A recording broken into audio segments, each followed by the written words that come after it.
Welcome to the Federalist Radio Hour. I'm Emily Jashinsky, culture editor here at The Federalist. You can email the show at radio@thefederalist.com. I'm coming to you today from Washington, D.C., where our guests are Libby Emmons, senior editor at the Millennial and a senior contributor to The Federalist, and our longtime, fabulous, reliable intern, Paulina Enck. Welcome to both of you. Hey, guys. Hi, thanks for having us.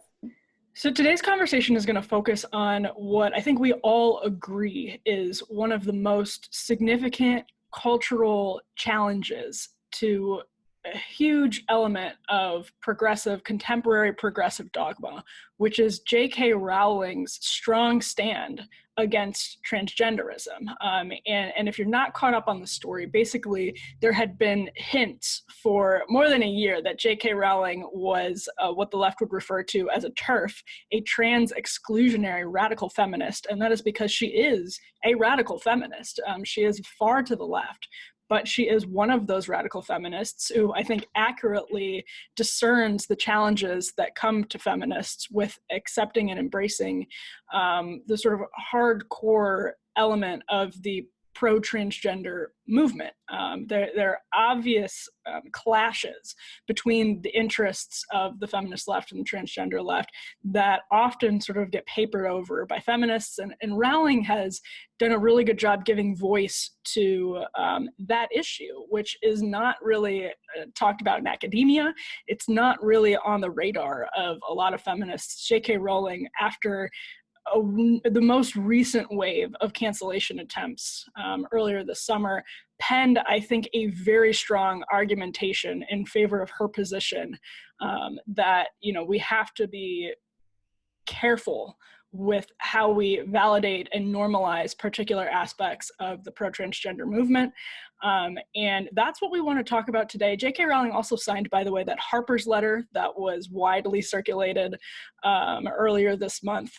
That basically was a coalition of 150 mostly liberal elites in media and academia saying that they shockingly supported, quote, open debate. I'm not sure they all agree on what the concept and the boundaries of open debate actually are, but J.K. Rowling was a signatory on that. It induced another cancellation wave against the Harry Potter author. I know Paulina is a big Harry Potter fan. Libby, are you a big Harry Potter fan? I am a big Harry Potter fan. Oh, good. Okay, so we have three Harry Potter fans here. Okay, awesome. Well, I actually want to start with you, Libby, because I think you come at this issue, and I think one of the reasons that you've found success in your career is because you have great empathy and understanding of the left, and you've undergone a shift in your own politics over the years. How did Rowling's letter resonate with you? I loved it. I was following her for a while. I think it was actually maybe 2 years ago that she, maybe a little longer, I don't know. But she first gave the inkling that she might have sympathies for the gender critical faction of the feminist wing of things. And immediately upon what she had written, her agent said that it was like just middle-aged tweeting and she had screwed up and the tweet came down. Because that's what you do, is you deny what you believe in to save face. So it was great to see her come out last year in favor of Maya Forstater, who is gender critical, in the UK, and who had a whole case about losing, I think, her contract position, some sort of London economic think tank kind of thing.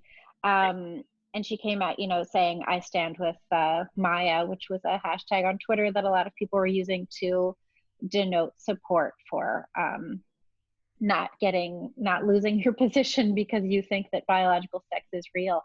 And then when she came out finally and just started saying it fully, it was kind of like Christmas for gender critical women who have been so bullied and badgered and threatened for stating the radical position that biological sex exists.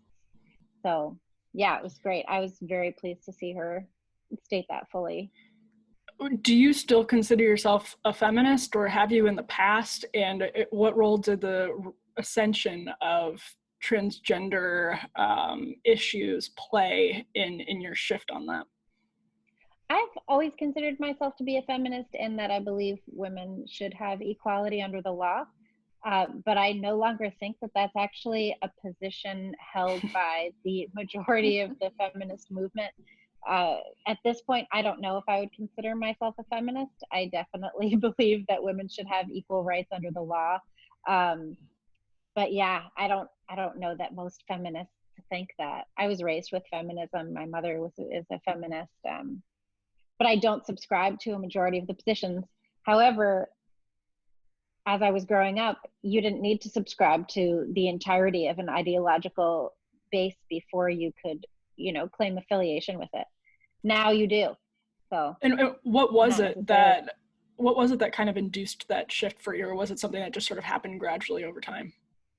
There was definitely a breaking point. I mean, when I was a kid, I went to Catholic school, and as such, I was pretty well opposed to abortion.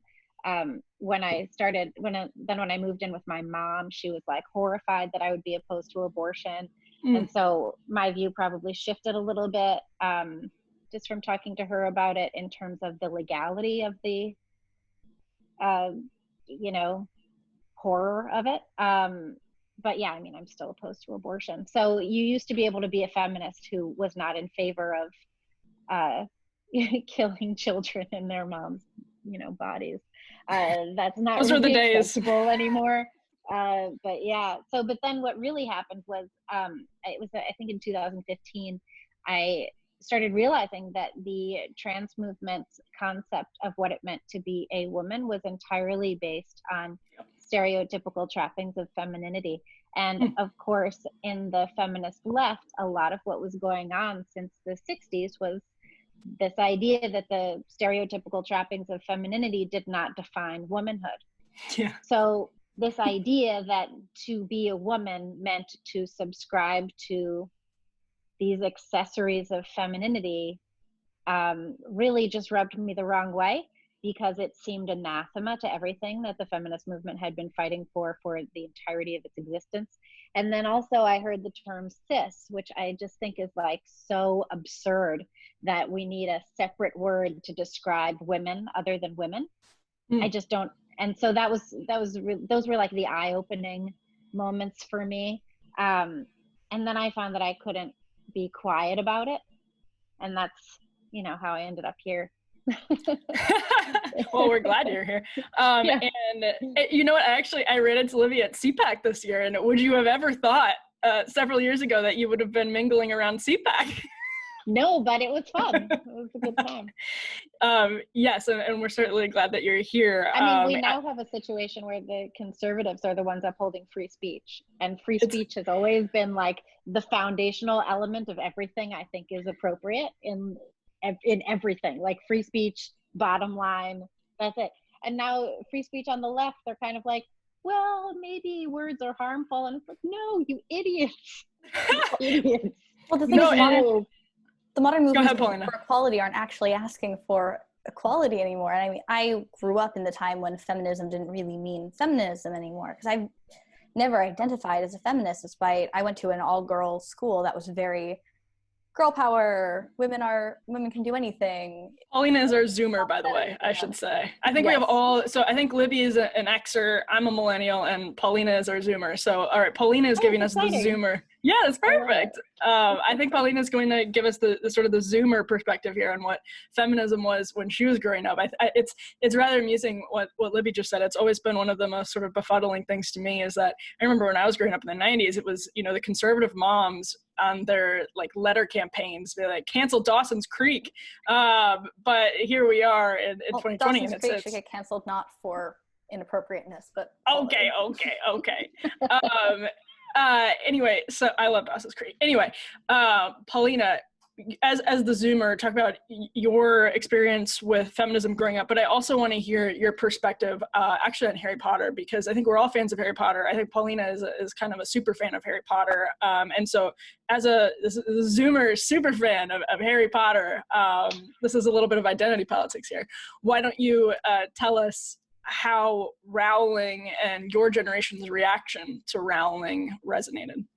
Well, I think Harry Potter was really foundational for a lot of my friends and myself. We all inherited our parents' franchises. I mean, I grew up on Indiana Jones and Star Wars as much as I did on other franchises, but Harry Potter was really big for my friends and I growing up. We all sorted ourselves into houses to the point where on my college Facebook page, when we were all freshman year finding roommates and getting to know each other, most people put which Harry Potter house they identified with.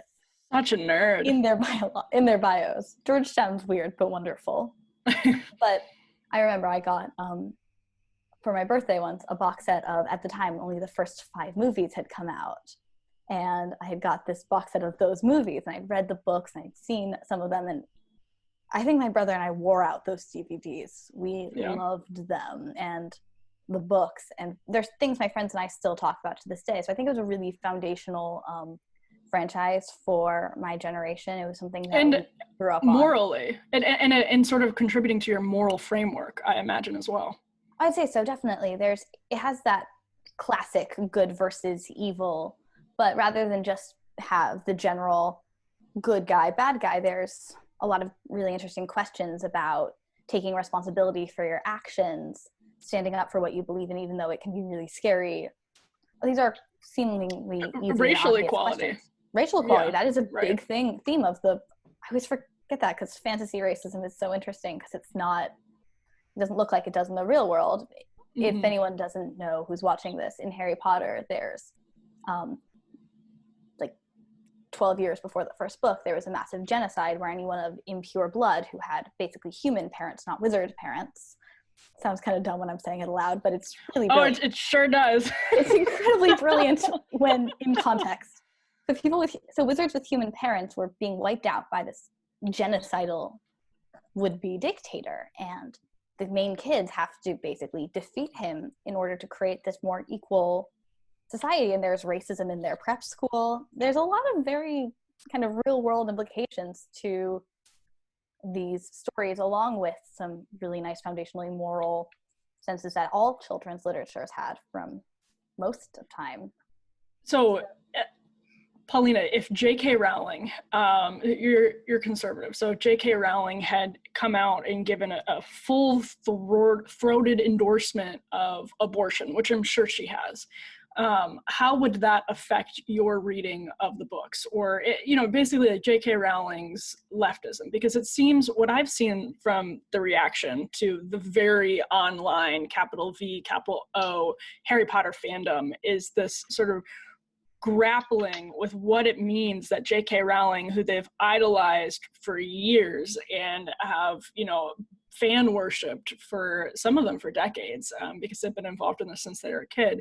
They've been pulling on lessons that they learned from the book, that they've gleaned from the books about life. And they're using that to kind of grapple with what it means that J.K. Rowling is, dared to challenge progressive dogma on transgenderism. And by the way, I think it should be said, I don't even think J.K. Rowling is anti-transgender. I think she is anti sort of like the excesses of that ideology. So Paulina, how would you see the books differently or would you, if you were to encounter J.K. Rowling, maybe not supporting the life of the right of unborn babies to be born?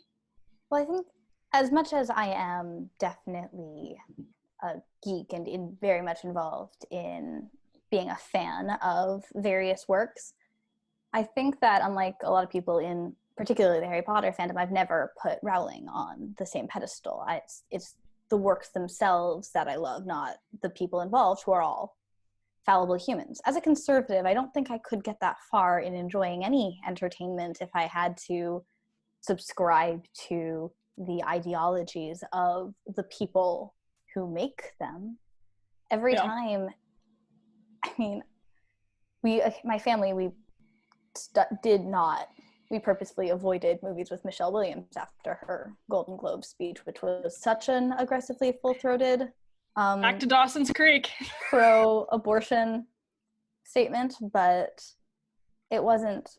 But I think that you have to find some separation, and the problem is that people looked at her as this, because partly she was this leftist. She had a great story of coming from nothing to creating this incredible empire from just these really great children's books. And people really latched onto that idea, and she saw herself as this great character in the books, Hermione, who is a very aspirational figure. She's this intelligent, headstrong. If you've read the books, you know she has flaws and is interesting as well. If you've seen the movies, she's a little annoyingly perfect. But I think just annoying in general.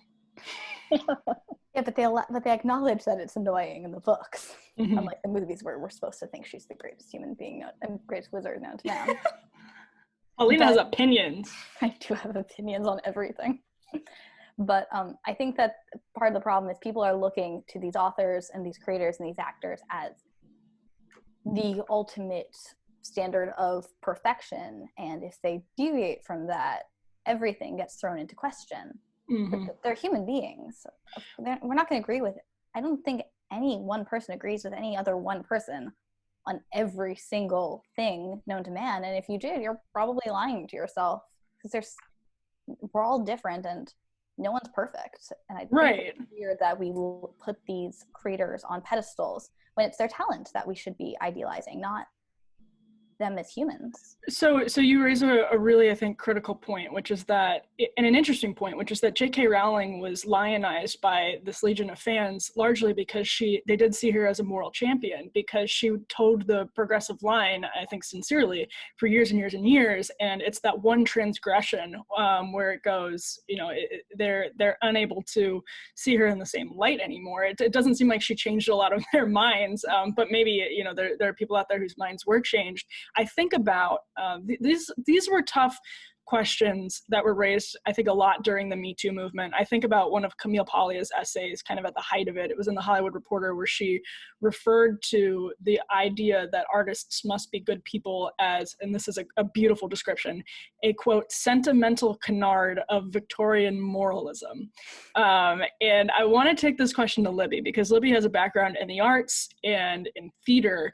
And I want to know, Libby, do you think that there is an attitude that has been engendered by contemporary progressivism that we must hold artists to these high standards of moral behavior that make consuming all art almost impossible? Because we even see, especially over the course of these kind of head-spinning last few months, we see top progressives getting, quote, canceled or attacked for their various transgressions. So are they making art impossible?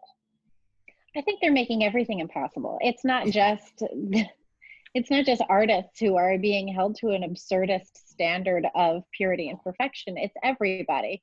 It's politicians. It's corporate CEOs. It's pretty much all of people. It's the janitor, who loses his job for whatever he said that was the inappropriate thing. I think there actually was a bulldozer driver in the Bronx who lost his job for some stating what he believed in, and that being inappropriate for being a bulldozer driver for some reason. I think it's a completely false idea to believe that artists are going to uphold the highest moral values in their own lives. Ask any of the old artists, look at what Oscar Wilde said about that. He said something like, the most fascinating artists are the dullest people, because they put all of their life into their work. And the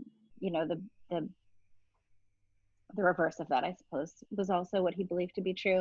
But I think that artists at their best are imaginative, imperfect, thoroughly screwed up people who leave their handprints all over the work that they make, and so much the better, so that we can see this as human work.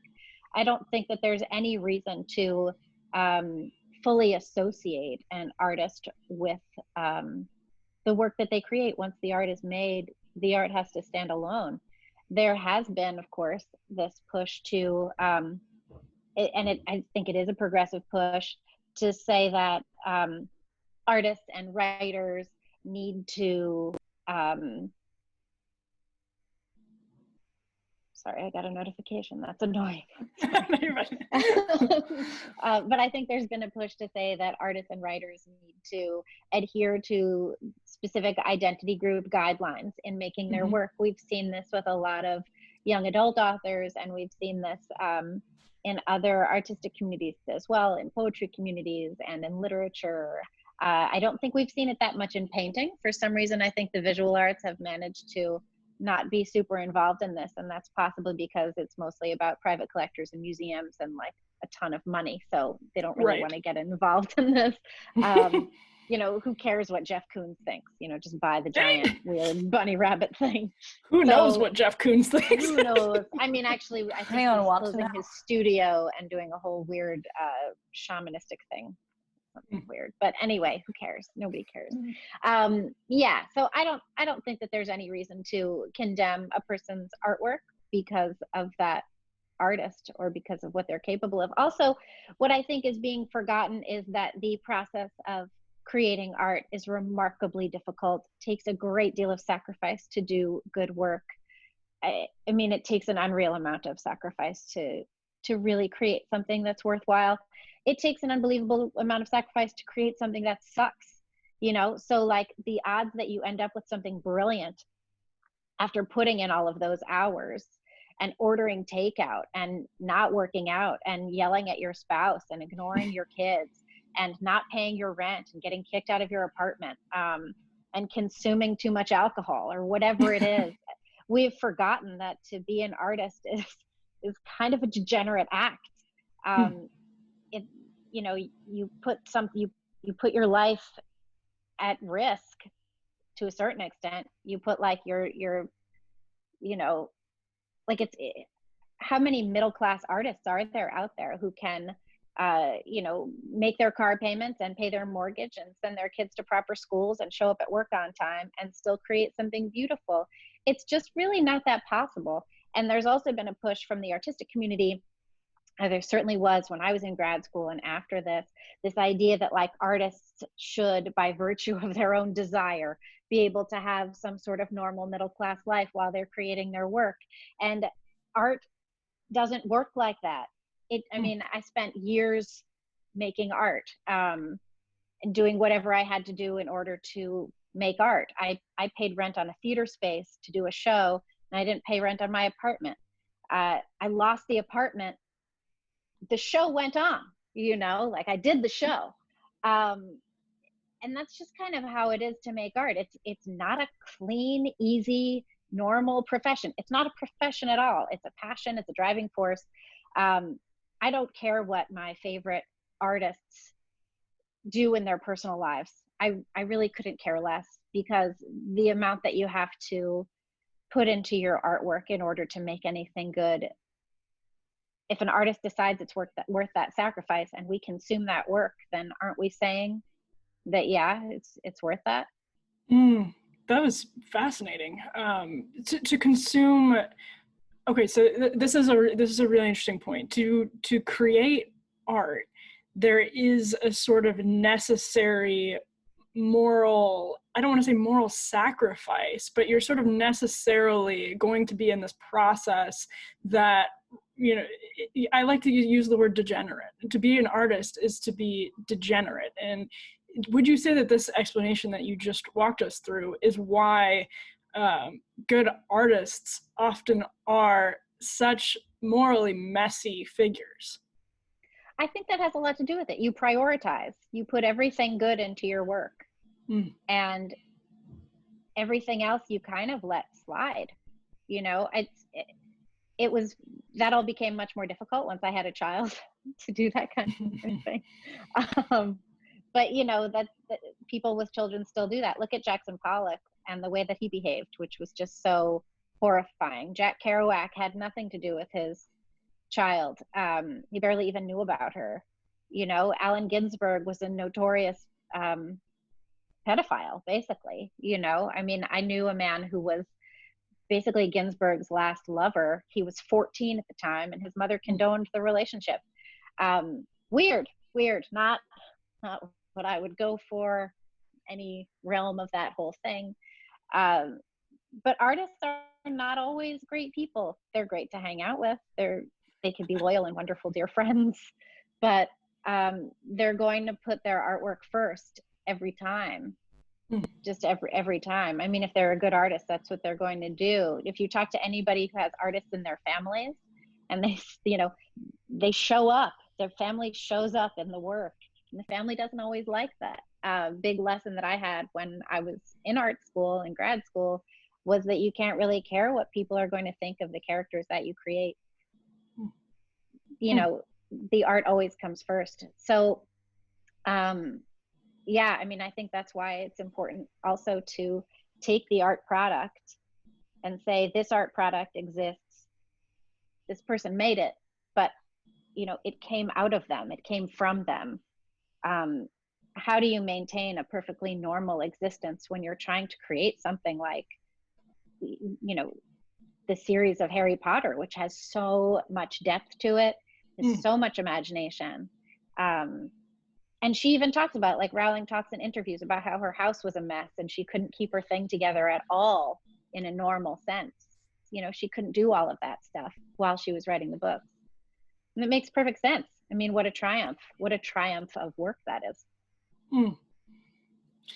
Paulina, you earlier in this conversation, I forget which word you used, but I think you said that there's a brilliance to Harry Potter, and there is clearly a depth to it, as Libby just mentioned. Can you speak to a little bit that a little bit, and what you think it is about Rowling and her art in the form of this series that was able to capture the imagination, you know, of across generations, honestly? Well, I think at the heart of it, there are very good characters at the center. And I think any good story, you need to have interesting people, because the worst thing that could ever happen to a novel is the reader's just thinking, I don't care what happens to these people. But you never feel that way. The movies don't do a great job at highlighting this, but in the books, all the main characters are very flawed and interesting.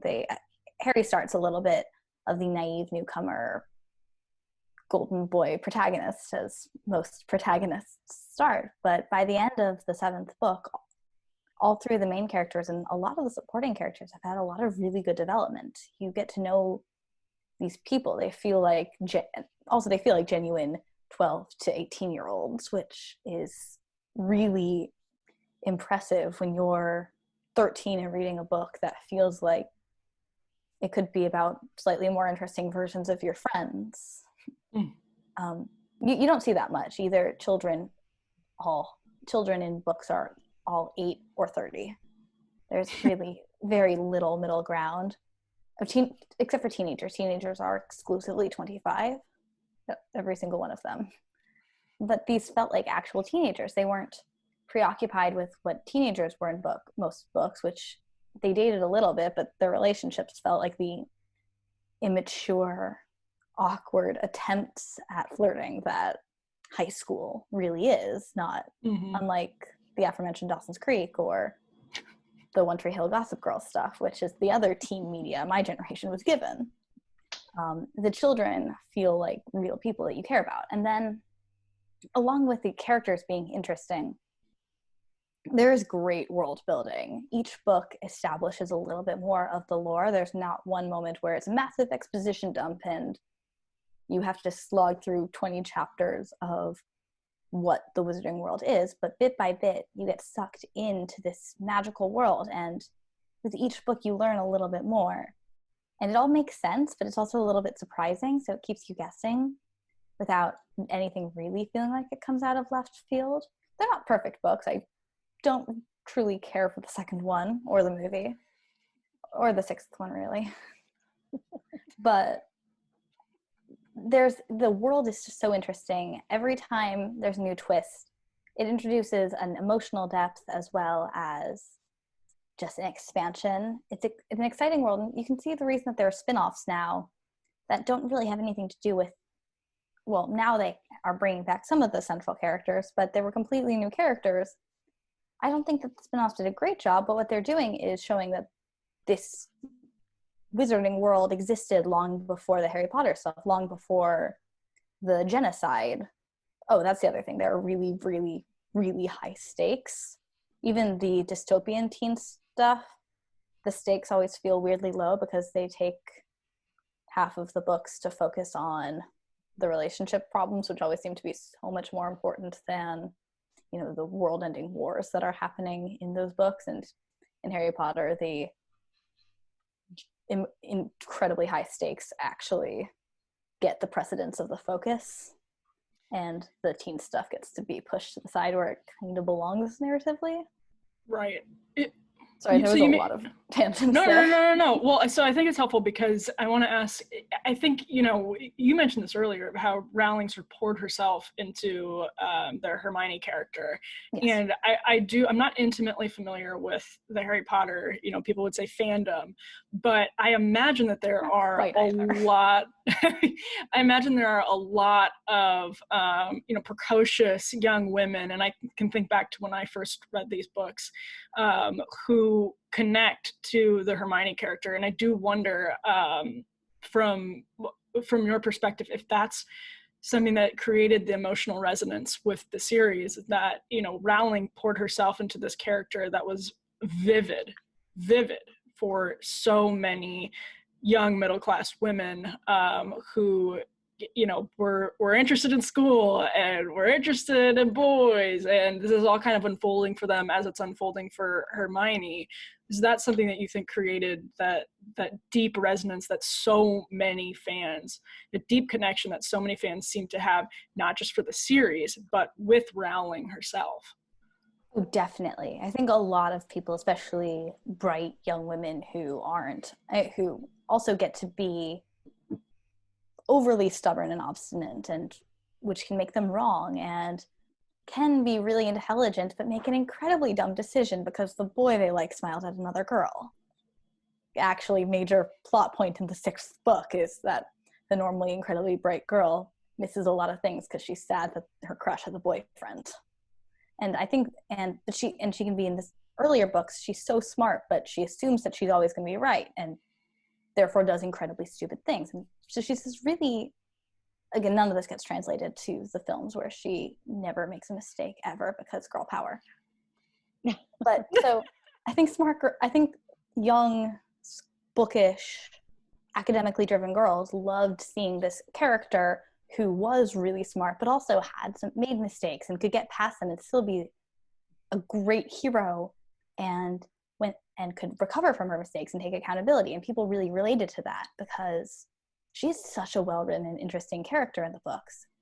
I remember when I read them, I totally wanted to be her. All my friends, we kind of imprinted ourselves onto this girl because she was one of the first like smart girl characters in the books that we were reading in our friend group or in my circles that had a semblance of a personality aside from being smart or liking school.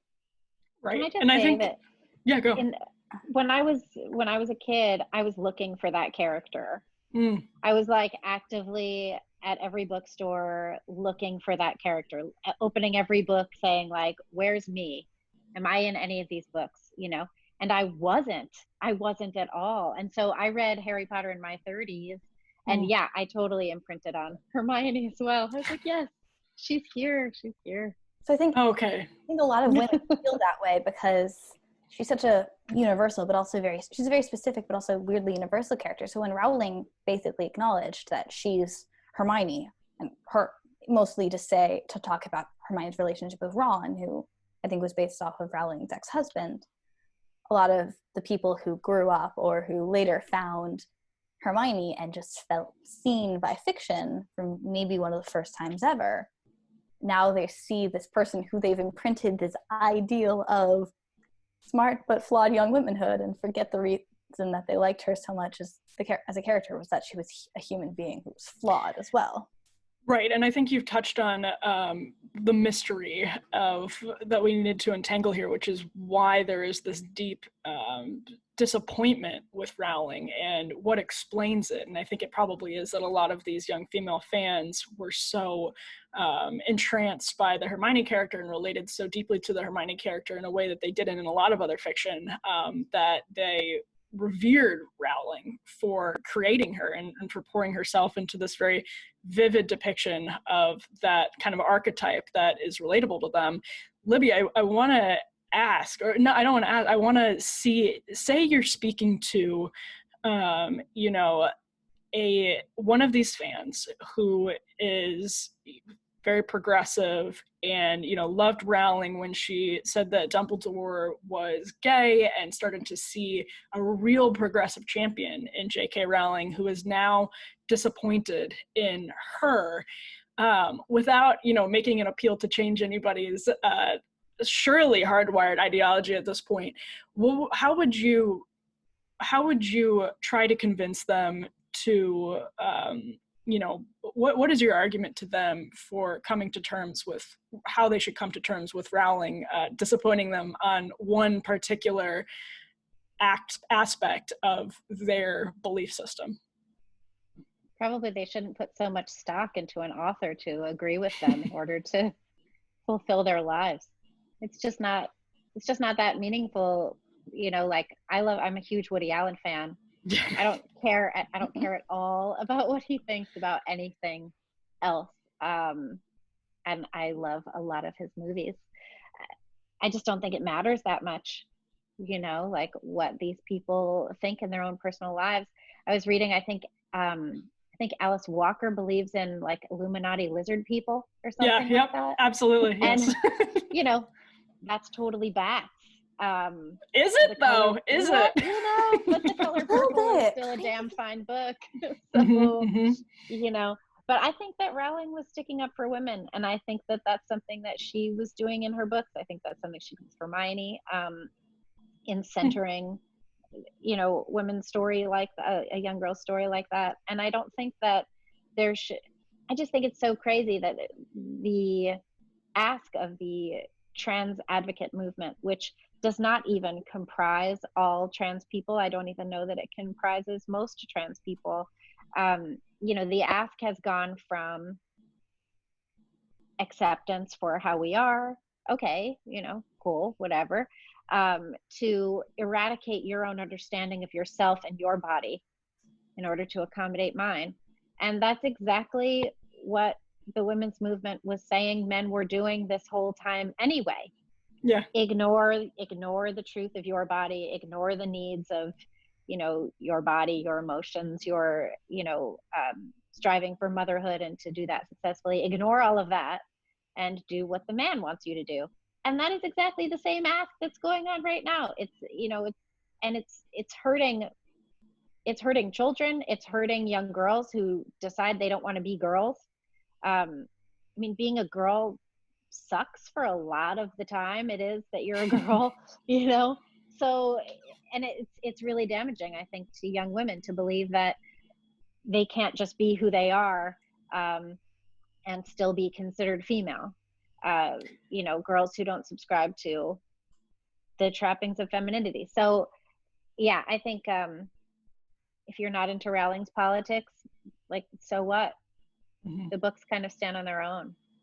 Well, the books stand on their own, and if anything, these sort of complicated figures behind art make the art more interesting and enhance our ability to engage with humanity, because you learn from, you know, getting their perspective on, or really like just watching their behaviors and their decisions, and, you know, connecting it to their art. And it's just, it you know, it helps us all come away with a deeper understanding if you really engage with it of other people. And I'm going to shift to Paulina in a minute to ask about her current experience in academia.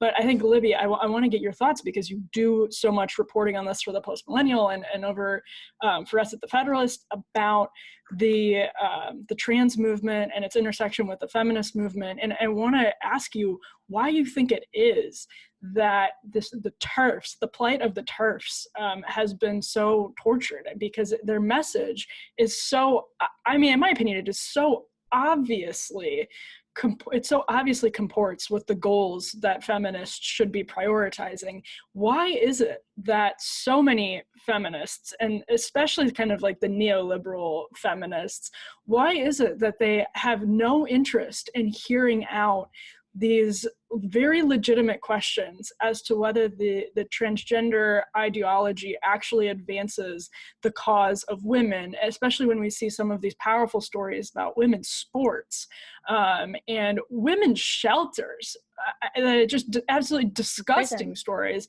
of abused women having to sleep next to men because of transgender ideology. Why do you think it is that the feminist movement is not receptive to that? Because they want to appear compassionate to those who are on the victim ladder beneath them. So basically, I feel that compassion has been used as a cudgel to beat women until they are completely willing to disengage with their own bodies and sense of reality. It's like an abusive relationship. You know, we're like being completely gaslit by this idea that men can become women by cutting their dicks off and taking a bunch of drugs. That just really doesn't change anything about being a man. I also think that it has something to do with people men not wanting to be men anymore. Men get a lot of shit these days. The entire concept of masculinity has been eroded as a meaningless, warmongering, rapey thing. You have that whole concept of toxic masculinity. And you have a lot of white men doing this transitioning. Like, who wants to be a white man at this point? You know, like the worst guy on earth. So yeah, but I think women are so willing to do it, to go along with it, because they want to appear compassionate. It's like the ultimate triumph of the feminist movement was the elevation of compassion and empathy, and now it's being used against women very deliberately. So why prioritize compassion towards transgender identifying individuals over compassion towards an abused woman who would perhaps have to sleep next to a transgender individual in a women's shelter? Because Emily, she has cis privilege, so that's right. You know, she doesn't get a say. It's the intersectional hierarchy. It's the intersectional hierarchy. She is so much higher up on the ladder that she should sacrifice her own need for safety and self-preservation so that a man can be validated as female and sleep in a women's shelter. I think there's been a lot of very helpful tracing of this ideology back to academia, where for years people would be like, oh, you know, it's wait till those kids get into the real world, all of this will start to crumble. So I want to ask Paulina, you're kind of on the front lines of this right now as a current college student. What is your explanation for all of this? What are you seeing just among your peers and professors? What is your where does this come from right now? Well, to start, I think the whole concept of wait till we get into the real world is a pretty naive one, because when we're the ones who are messing everything up now. You're in the real world. You're shaping it. We're the ones who are going to be messing up the real world for everyone else if we're allowed to continue down this path. I think there's a kind of a two-pronged thing in the academic world. There's a lot of student pressure as well as professorial pressure, and it goes both ways. I think there was a study recently that said 4% of all college professors in the US are conservative leaning. That is 4%. Is an absurdly low number, and that's not factoring out known conservative universities. So the number at your average school is probably substantially lower. I think Georgetown is probably above average in terms of not representation, but in terms of teachers that are accepting of alternate viewpoints. I've been lucky to have some professors that have helped me come up with theses for papers that I know that they find completely opposite to their beliefs, which is, I think, what professors in government classes should be doing, but it's not always the case. And then on the other spectrum, though, I've definitely had teachers, and I'm not going to name names, but they've taught their personal beliefs, their political biases as fact. And you can't go against them because they're not telling you that this is what they believe. They're telling you that this is what is. And you can know in your heart that it's at the very least more complicated than that, but it's not an option because this is the person who is going to be grading you. This person talks to the people who are going to be grading you in the future, maybe people who are going to write recommendations, who are going to determine a lot about your academic future. So you can't really go up against your professors, but there's also a lot of pressure from the student body. Right. There's a huge cultural monolith. People who disagree get publicly shamed. You have to, if you get in trouble with the cultural monolith on at least Georgetown's campus, the smartest thing to do is to avoid Facebook and other social media platforms for a few weeks. And I'm not talking about don't look. I mean, don't post anything, don't say anything, because you just need to let the hate find a new target, because you can't go up again. This happens a lot at Georgetown. People will say, make either a dumb joke that gets taken out of context, or say something totally normal and expected and okay, but either due to identity politics, well, usually due to identity politics, get completely massacred socially over, again, either dumb things said out of context or totally normal opinions. And though I think that there's something interesting to do is the people who apologize never get forgiven, because everyone says you just have to apologize and everything will be okay. But the second you apologize, you've admitted you've done something wrong. And that's really true on college campuses in general right now. But I think it also is true in the real world with cancel culture. I think the smartest thing Rowling did was double down. She didn't apologize. Yes. If 100%. I get in trouble on campus, I can't. I can't double down. I'm a student. I have zero power there. I have to just, I'm not going to apologize if I didn't do anything wrong, but I'm in the quietly back away position because I graduate still. Well, but J.K. Rowling, she's a wildly successful and fabulously wealthy writer who does not need the cultural acceptance anymore. So she's in a position where she can just double down on her beliefs, and I think that's ultimately the smartest thing you can do in her position. So, and this is perfect. So we're wrapping up right now, but I have to, if there are any students listening or future college students listening, Paulina just said something really interesting, is that as my senior year was closing out, I was really involved with Young America's Foundation, and we just said that we would like a religious exemption to some mandatory transgender pronoun training.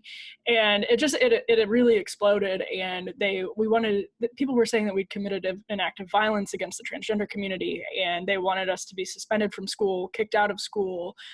We were compared to ISIS, obviously, because who else do you compare conservatives to?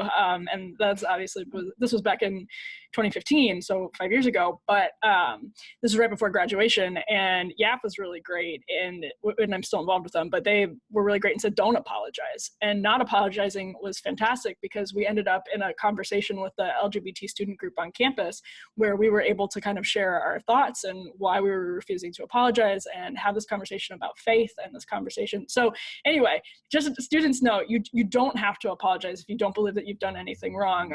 And it will do no good as well. Yeah, no, it really won't. And Rowling's example is really key. And we started off this whole conversation, I'm going to throw the same question to both of you. We started off this whole conversation on the premise that this was Rowling's letter, and her doubling down was a key moment in the culture. I think that's accurate. But what I want to throw to both of you right now, Libby is someone who tracks this as a journalist, and Paulina as somebody who's part of a young generation of people who have been sort of fed and indoctrinated with this dogma since they were young at this point. I want to ask you guys, do you think that Rowling do you think that Rowling is changing any hearts and minds? Do you think that what she did was marked any sort of sea change? Do you think that she had any impact or is creating any momentum for her argument, which is an important one? So I'll throw that question to Libby first. I think to a certain extent she is, but I don't think it's specifically because of her words or her direct approach. I think it has more to do with allowing the women who agree with her, the gender critical women who agree with her this is what I've seen in that community. They have been emboldened to not back down. So there's a lot more gender critical women who have started to speak up, who don't want to be silenced anymore, and who have been silencing themselves because they've been afraid to speak up. So one thing she has done is open the floodgates to a certain extent for those women who would not have spoken up otherwise, and now feel like they have someone finally who's powerful in their corner. There has not been anyone. there was Graham Linehan, who got canceled from Twitter, who wrote Father Ted. But that's not the same as a powerful woman speaking up. Right. Paulina, Yeah. What do you think? I completely agree with what Libby said about how it's empowering other people to speak up. I also think that the attempted canceling of her and the massive piling on against her is going to really wake up some people in the middle ground to realize how far things have gone. Because if anyone read her actual comments, they were very mild. She wasn't saying that transgenderism is bad. She wasn't saying that transgender people aren't valid. She wasn't denying their humanity or their existence, as critics have said. All she was saying was that biological sex exists, which, I mean, I've taken a few science classes. It's kind of an objective fact. And she wasn't saying it denies the existence of trans people. She wasn't saying that they don't get to have whatever gender expression they want. She was just saying that chromosomes are a thing and they affect our biology in immutable ways, and we can change the appearance, but biology exists. And I think the fact that something that isn't really transphobic got labeled as so hateful, and she got so aggressively piled on, and it was just so public, so one-sided and so decisive that a lot of people who are thinking, okay, maybe this cancel culture thing is okay, and maybe people who say transphobic things should be punished, can see that something totally normal got this woman decimated in such a public and aggressive space that I think a lot of people are going to wake up to realize this has gone way too far. People are going nuts, and we need to take the culture back from the crazy people that are my age. Yeah, so I think what we've kind of landed on here is that there are two potential impacts of this. The first of which is it empowers similar critics like Rowling to speak up and to double down when they are targeted and when they have something to say, and then also that it kind of cultivates or grows the silent majority. I'm going to end this on a note of pessimism, which is that Paulina mentioned she wasn't denying anybody's existence. Well, the real problem at the heart of all of this is that we have different definitions of these things, and to the transgender community, affirming the reality and the importance of biological sex is interpreted as denying their existence. And so this is where we continue to have an intense clash of ideas that we can't even agree on some of these very basic things. And I think has a lot to do with the way the left has co-opted some of our language to have the conversation. But this has been a very fascinating discussion. I want to thank you so much both for being here and joining us today. Libby, where can we find you on Twitter? I'm at Li88YINC. Awesome. And Libby writes again for the Post Millennial. She's a senior editor there. She's a senior contributor to the Federalist. Paulina, where can we find you on Twitter? At It's Paulina Enck. That is PAULINAENCK. They're awesome. Weird names to spell and have like 50 different versions. Thought I'd clarify. And you can, of course, read Paulina's work at the Federalist. I would encourage everybody who is listening to this to subscribe to our YouTube channel, where we've been uploading some of these long-form conversations, podcast conversations, and so you can actually see us talking, and you can, see what's going on, and see who has AirPods, by the way, and who doesn't. Paulina, by the way, is not in the AirPod club. But we'd encourage you to subscribe to the Federalist YouTube channel.